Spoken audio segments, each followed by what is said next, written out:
인기가 늘 많죠. 예전이나 지금이나 계속 인기가 많습니다. 하지만 낙찰은 안 된다. 왜? 경매의 입구문은 아주 좁습니다.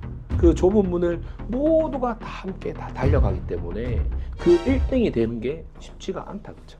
그렇다 보니까 경매를 하다가 결국에는 포기하게 되고 부동산 사는 것 자체를 그냥 포기하게 되는 경우가 참 많이 있죠. 남들은 어떻게든 뭐 10원이라도 100원이라도 싸게 살려고 경매를 다 하는데 모두가 다 같은 생각으로 그렇게 경매를 하기 때문에 어쩔 수 없이 기회가 안 온다. 그래서 고수들은 그냥 경매를 하지 않고 채권을 통째로 사들여서 경매에 참여하게 되죠.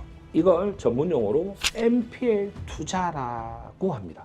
좀 어렵다, 그렇죠? NPL 투자라고 하는데 NPL 투자는 즉 은행에서 가지고 있는 그 집을 담보로 하는 집문서라고 얘기하죠. 그 집문서를 통째로 미리 사가지고 와서 경매를 통해 집을 사는 것이다. 이렇게 보시면 될 것 같아요. 대표님, 근데 집 문서를 사온다고 하니까 돈이 엄청 많이 들 것 같거든요. 저 같은 이제 평범한 월급쟁이도 혹시 가능한지. 오히려 소액일수록 경매보다 NPL이 훨씬 더 유리합니다. 예를 들어 10억짜리의 건물을 내 돈을 내고 살려고 하면 돈이 너무 많이 든다, 그렇죠? 그런데 우리는 은행에서 돈을 빌려준, 즉 근저당을 사오는 건데 이 근저당을 담보로 90%까지 대출이 가능합니다. 이것을 근질권 대출이라고 합니다. 네, 그렇죠. 일반 규제로만 보면 집을 사는 행위 자체가 90%까지 대출이 불가능하죠. 하지만 우리는 집을 사는 게 아니라 뭐를 사는 거예요?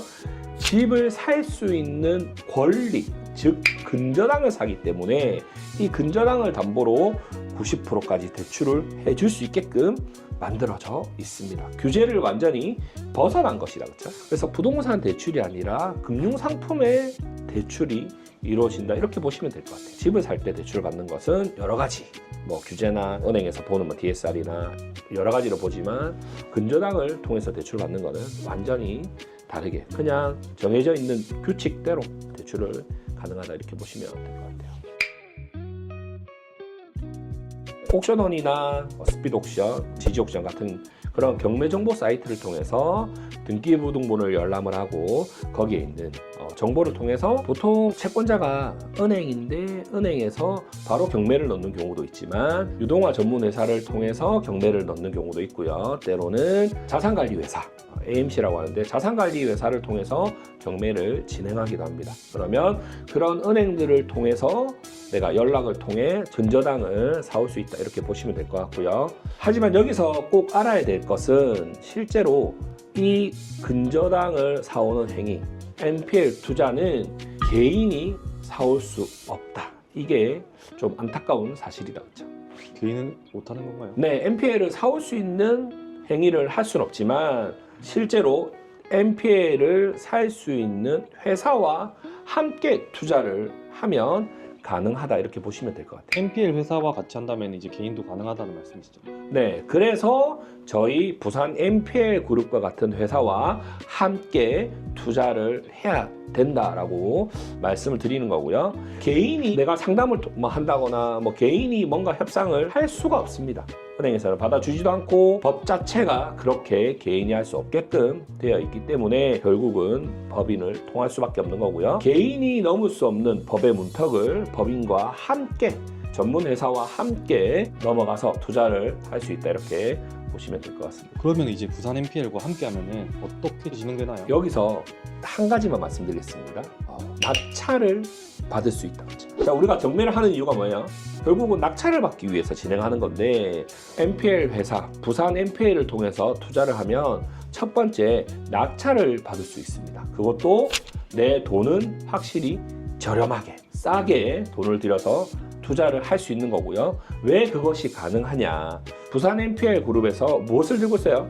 근저당, NPL을 들고 있어요. 그렇기 때문에 협의를 통해서 그 금액을 조금 더 저렴하게 살 수도 있고요. 또한 내가 들여지는 돈은 그만큼 적게 투자를 해서 사올 수 있다, 보시면 될 것 같습니다. 그래서 많은 사람과 입구를 들어가는 경쟁을 하지만 저는 뭐예요? 한 발짝 앞서서 달려가는 거기 때문에 훨씬 더 유리한 고지에 서 있다, 이렇게 보시면 될 것 같아요. 이게 바로 NPL의 진짜 수익 구조다 이렇게 보시면 될 것 같습니다. 듣기만 해도 정말 어려운데 이제 담당자들이랑 전화하면은 되게 까칠할 것 같은데 교수님만이 이제 비결이 따로 있나요? 네, 그렇죠. 일단은 개인이 그냥 전화해서 하면 상대해주지 않습니다. 안타까운 현실이긴 하지만 개인은 좀 불가하다 보시면 될 것 같고요.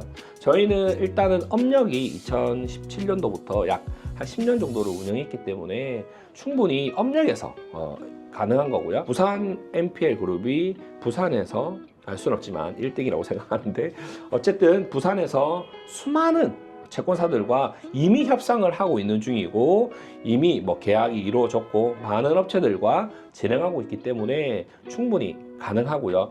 첫 번째는 일단은 경매를 잘 안다는 거죠. 10년 동안 경매 강의를 했었고 낙찰 받으면서 운영하면서에 대한 그런 노하우들이 다 있기 때문에 충분히 가능한 거고요. 협상을 하기 위해서는 먼저 1대1의 관계가 유지가 돼야 되는데 일단은 개인이 투자를 하면 먼저 지고 간다 그죠. 그래서 협상이 되지 않습니다. 근데 저희는 이미 거래를 많이 했고 이미 결과물이 있기 때문에 그 결과물을 가지고 채권사와 협상을 하는 거기 때문에 대등한 관계에서 협상을 하기 때문에 충분히 유리하다 이렇게 보시면 될 것 같아요. 그리고 만났을 때 뭐 어떤 얘기를 해야 될지 어떤 협상을 해야 될지 이거는 뭐 이 자리에서 다 말씀드리기는 좀 그렇고요. 다음에 또 오프라인에서 말씀드릴 수 있는 기회가 있을 것 같습니다. 오늘 진짜 경매의 약간 새로운 면을 본 것 같은데 마지막으로 이 시청자들한테 한마디 부탁드리겠습니다. 네, 경매는 실제로 내가 입찰 가격을 산정을 해서 법원에 입찰을 할 때 그냥 운에 맡기는 거죠. 뭐 어떻게 될지 아무도 알 수 없습니다. 그렇죠? 하지만 NPL은 뭐예요? 그 운을 뛰어넘어선 이미 정해놓고 진행하는 거기 때문에 훨씬 더 앞서서 한 발짝 앞서서 진행하는 거기 때문에 훨씬 더 유리한 고지에 서 있다라고 보시면 될 것 같고요. 낙찰을 희망하신다, 수익을 희망하신다. 그러면 무조건 NPL을 이용해서 함께 할 수밖에 없다. 이렇게 보시면 될 것 같아요. 운에 맡기지 마시고 더 이상 경매 법정에서 들러리 서지 마세요. 저희 부산 NPL이라는 든든한 파트너사와 함께 하신다면 여러분들은 낙찰도 수익도 두 마리의 토끼를 확실하게 잡으실 수 있을 거라고 확실합니다. 구독, 좋아요 부탁드리고요. 오늘도 성투하세요.